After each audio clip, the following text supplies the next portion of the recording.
guys, welcome to PiSquared. It's me, Pat. And Philip. Yeah, so for today's video, from the title itself, we're gonna be talking about the cons and the pros of living in New Zealand. Yes, but before we get into it, as always, please give this video a like. And if you haven't subscribed to our channel, please do subscribe. Yes. And with that out of the way, let's get into the video.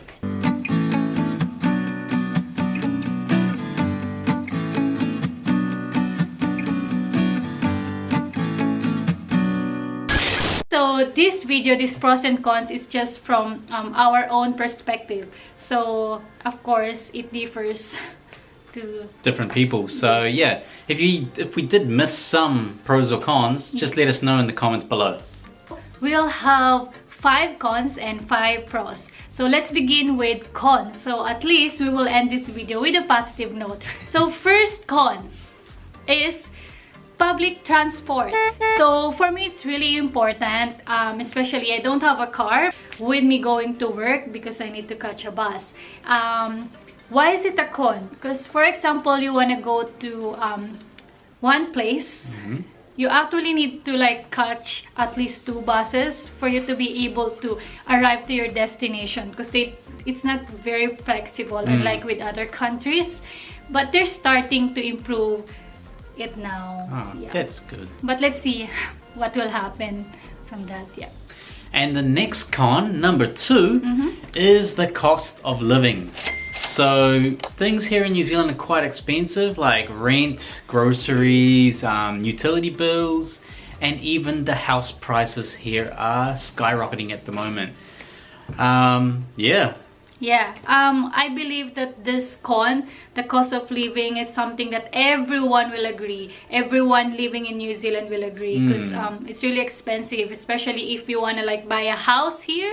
It's expensive. Yes. Especially if you're gonna compare it to other countries. Yeah. It's so expensive. So that's what we always remind everyone who's planning to migrate here in New Zealand, is to do your computation. How much are you expecting to receive, or like expected salary, and then do your computation, how much are you gonna pay for food, rent, and especially if you'll be coming here with your family, or are you just coming here by yourself. So those things are things that you really need to consider. Yeah, not even if you're just coming to live here, it could be just visiting in the future. Yeah, you gotta make some computations for budgeting for tourist attractions and destinations. Yeah.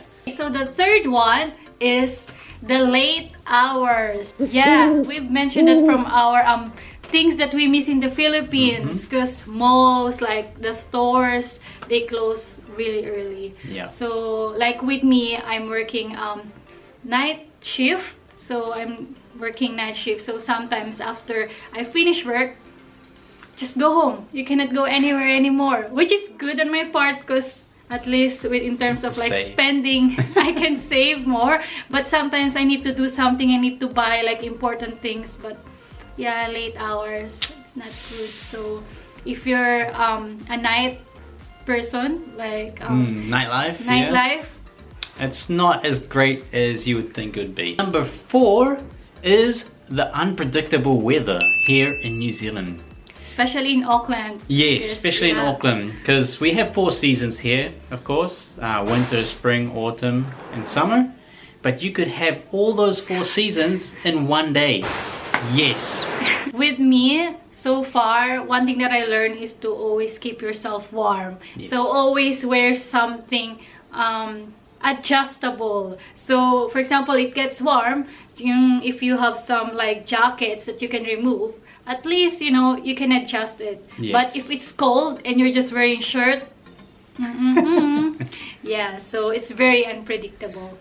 Okay, last but not the least is the variety in terms of like foods, clothes, like stores, events, as in they don't have much variety. Most of the time you will end up like wearing the same shirt as the next one sitting next to you. Yeah.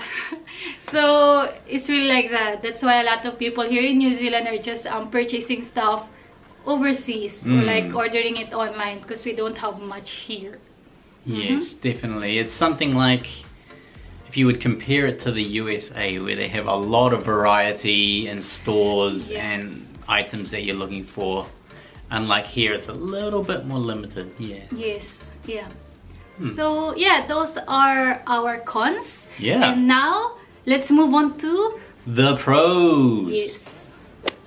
And we're back. So the first pro is a peaceful life here in New Zealand. So it's quite, you know, down to earth, quiet, and people here are more aware of mental health as well. So they try not, for example, they try not to overwork you at your job. You know, if you've done the amount of hours, they don't want you to do any overtime. They make sure that you're mentally okay, physically okay. So they're very aware of that. So I guess that's why New Zealand's kind of known as a laid-back country compared to the rest of the world. Yes. Yeah. It's very peaceful. So if you want a peaceful life, just very quiet and yeah. You want to settle down into the family? Oh, it's a good place. So for our next one is New Zealand is very diverse. Yes, yeah, especially if you're from other countries and you want to settle down here, you don't feel out of place because it's like variety, as in like there's variety of nationalities. For example, at my work, as in like we have different ethnicities. We have different ethnicities. Yeah. So yeah, you won't feel left out. You won't feel that you're out of place, but you feel like you blend in because there's like you can be true to yourself. You can express your real self because everyone's doing the same thing and everyone respects that. Yes, and everyone is just really friendly around here, you know. Yeah. And number 3 is, if you're a nature lover, you will love New Zealand. You just go maybe a few minutes away, there's a beach down the road, there's trees everywhere, you know, beautiful views that you can look at, take photos, you know, you can do hiking, all those adventurous stuff is available here. And it's just a part of New Zealand's culture. Yes, as in everywhere you look at, there's green. Yes, greenery everywhere.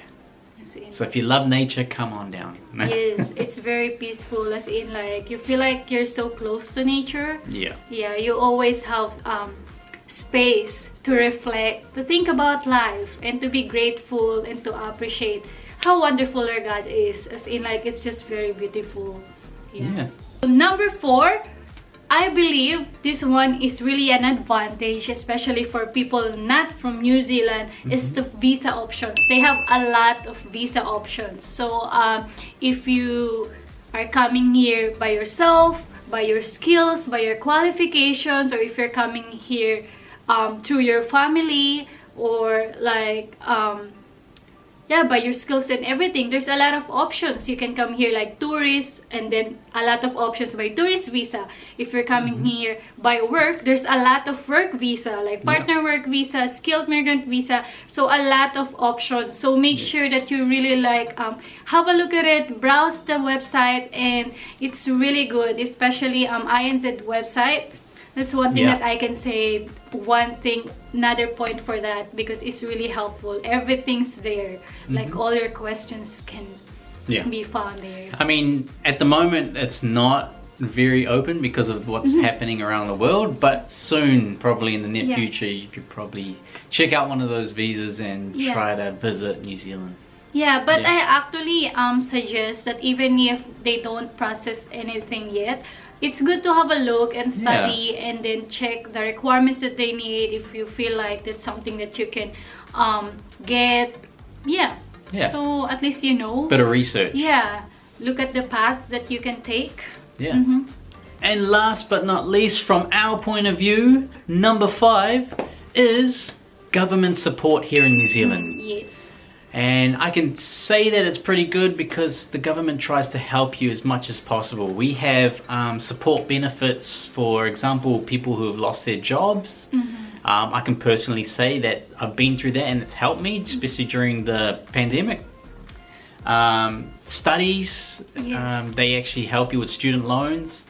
And the healthcare here is, if you're a permanent resident or citizen, is free.